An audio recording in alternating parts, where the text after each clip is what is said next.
In this video, we will examine in depth the current state of the economies of the United States and China. But first, we'll take a look back at the history of the monetary system of the United States. After the nation's founding, the Coinage Act of 1792 established the dollar as a basic unit of currency. According to the U.S. Constitution, Article 1, Section 10, no state in the Union should make anything but gold and silver coin a legal tender.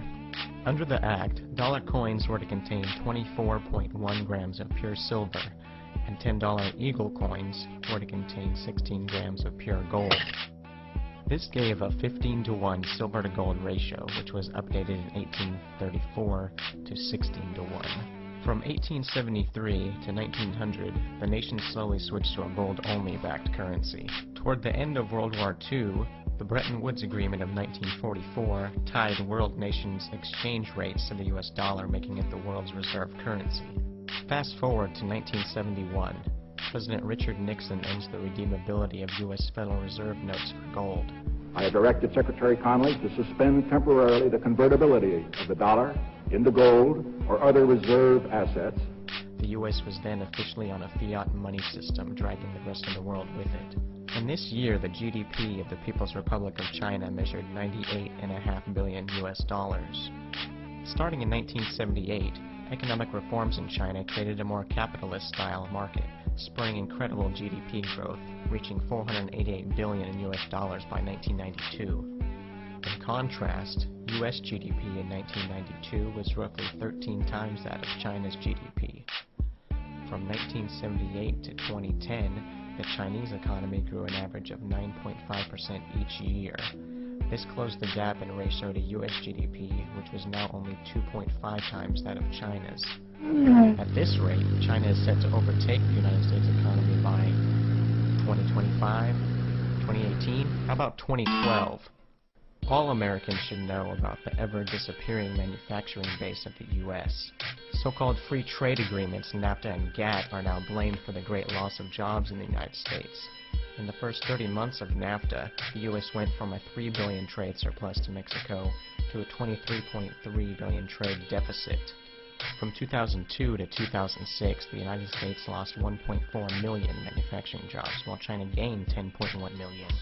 For better perspective, China's population in 2000 was 1,265,000,000, whereas the U.S. had 281,422,000 people. This makes their population 4.5 times that of the U.S., but they are gaining nearly 10 times as many manufacturing jobs as we are losing. Additionally, China is almost the biggest holder of U.S. debt, second only to the Federal Reserve. China is estimated to hold over $1 trillion of our debt as of February 2011. This definitely does not sound like a good trend for the United States. But what does China think about it?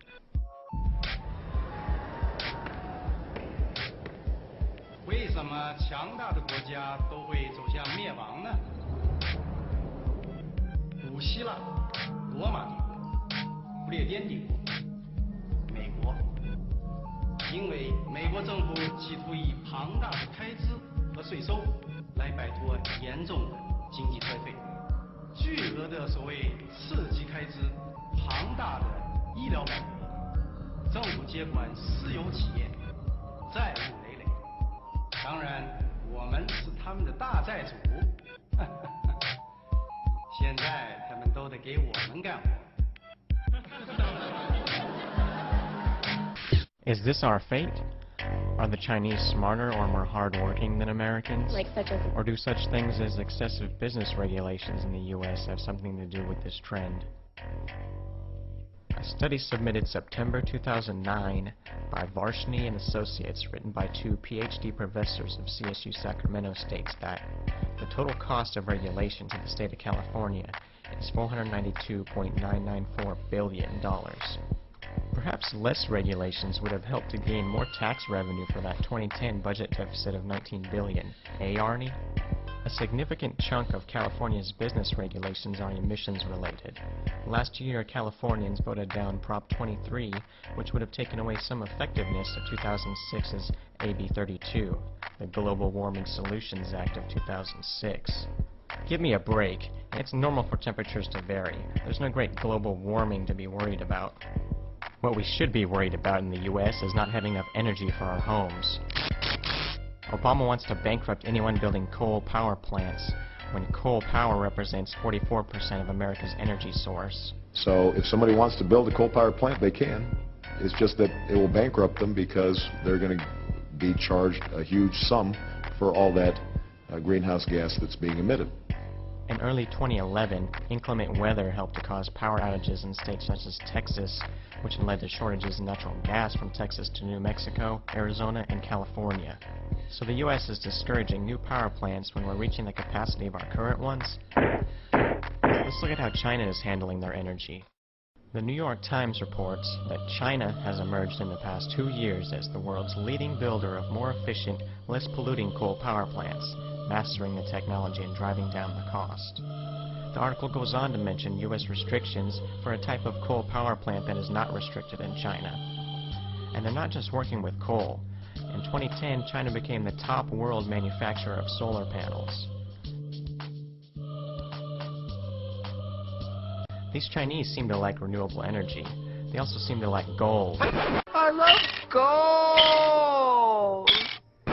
The Wall Street Journal thinks that one big reason for the large rally in gold at the end of 2010 could be due to huge buying from China. China just started their first gold-backed exchange-traded fund earlier this year, after China outputted a record 340.88 tons of gold in 2010. In 2007, Chinese gold output outpaced the United States by 36 tons, 1,265,000 ounces. Gold price rose about 25% in 2010, reaching all-time highs in December. Silver, however, gained a massive 79% increase in price last year. Already in February this year, silver jumped to new 31-year highs, reaching $32.86, more than twice the lowest price of silver during 2010. Ever-increasing demand for use in latest technology keeps this commodity supply very low. China is now the world's largest silver producer and consumer. In 2010, China's net imports of silver increased 15%, and their exports decreased 60%, showing China's future trend to hoard silver. If there was a catastrophic collapse of the global financial system, China would not be in the worst position with their large precious metals production and supply. Can we say the same for Americans? Does the average American know the pieces of paper inside their wallet are backed by debt and that they should really own a commodity worth value?